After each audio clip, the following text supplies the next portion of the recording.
So we're in Fresno, California. We just finished installing a faucet for the homeowner. This faucet's coming straight out of Home Depot. It's the Dotta.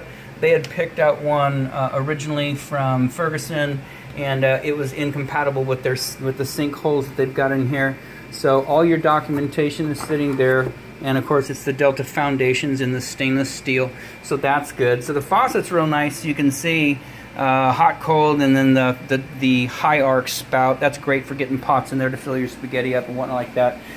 We use the stainless putty just to seal the gasket on there. You know, they make a regular putty $2, and then the stainless is $5. And that putty, if it gets up against that finish, it gets pretty aggressive and begins to corrode it. So stainless putty on that. Underneath, of course, typical mounting system for these faucets, real nice and straightforward. Just the simple little nuts that you had.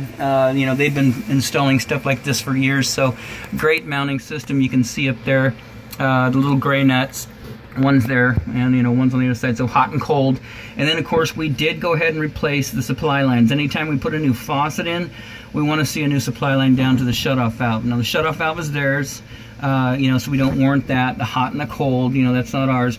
But the supply lines are. And we didn't have any of our Fluid Master, but we had the Brass Craft, which is the leading brand, 3/8 by half by 20-inch supply lines going up. So you got good flow down from your shutoff valves up to your faucet. We're going to blow it out right now before we put the aerator back in.